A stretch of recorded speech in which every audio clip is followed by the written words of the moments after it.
these words are actually what has been revealed like a quantum language. You know, it's really it's a whole new dimension in language, which has not been discovered yet, because we have been very much busy with the particles level of language, you know, looking at a whole different, but so this, yes, these words are really part of what I would almost say in physics, it would be comparable to the string theory, because because what string is really telling us is that at the deeper levels of the wave state, we get like a leap towards sounds, where reality is made up of sounds, you know, primordial sounds, not any more things. So this takes us really back to the Vedas, where we know that in the Vedas, language was still completely primordial before the separation occurred. You see, the Vedas is where sound and meaning and color, it's all still united. You know, so where the shapes and the meaning are still connected.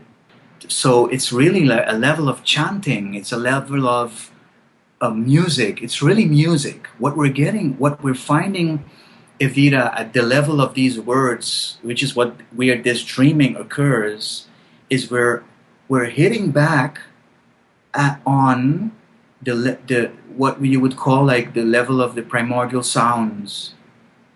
And these words form larger like sounds or stories. These stories are sounds, and together they take us back to what you would then almost say is the primordial sound, or the Om.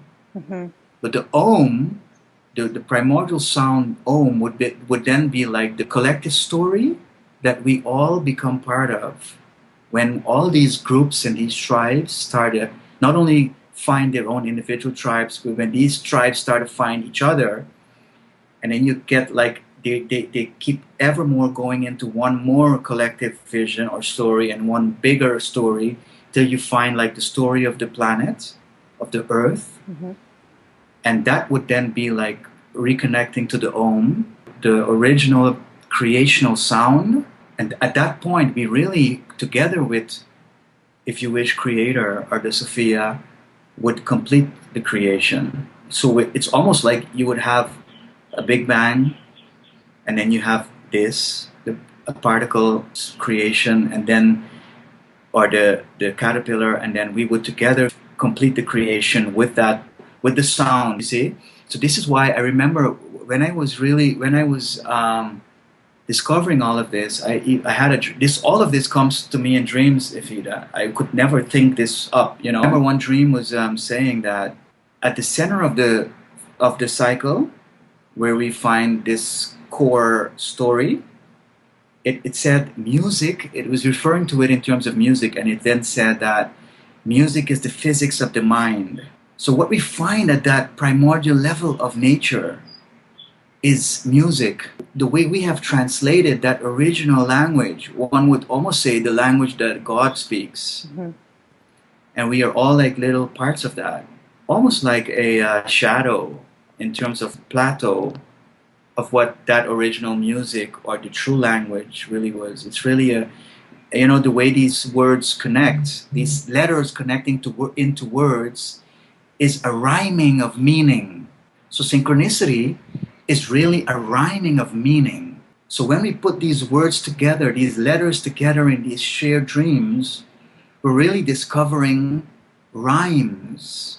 And with these rhymes, we're uncovering this deeper world or space-time that was hidden from us when we fell into that particle state. This is why the closer we get to this, if you wish, this prophecy or this collective vision, it's literally like connecting to this music.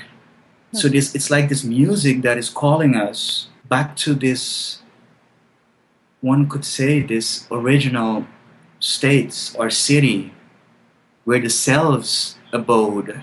And it's like, one would say that it's really what you would call heaven, but and I call it a Cirque du Soleil without the strings.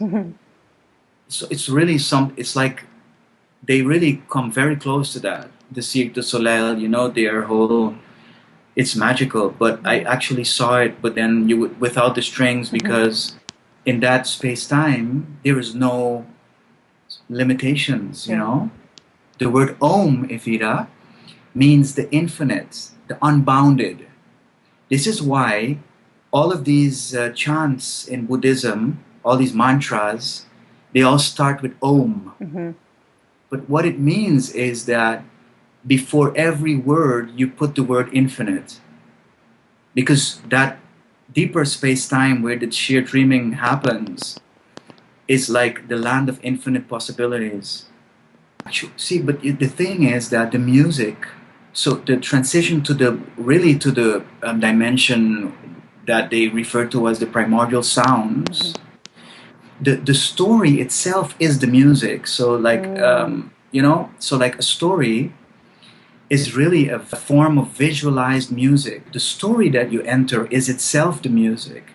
Right. And obviously at that level, you are in a completely telepathic reality.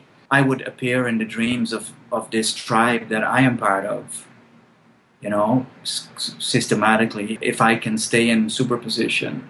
So yes, so that's the nature of it. But obviously also that same vision that is like the visualized song, it's a song. You can also hear it, obviously. You know, like someone had a dream that whenever they would approximate the self with a capital S, which is true healing, and thus also connecting with this vision, they would hear a certain song or music.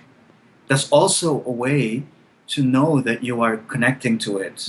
There's certain, you know, because so this is absolutely and completely incredible, Evita, because whenever I work with this collective dreams, it's almost like the feeling is that you really enter into this story. It's almost like you're seeing a story in these dreams, but you're also in it.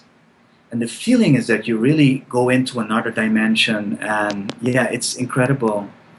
And it's so that vision or that prophecy is completely magical and very powerful. It's able to, the word would be almost like rapture you into a whole nother dimension. It's absolutely ecstasy. So when you can put these words together, because you actually at that point it's almost like you're entering a movie. Yeah. You know, it's so that's also why I think that this is actually this is what a lot of these prophetic traditions have referred to as the rapture.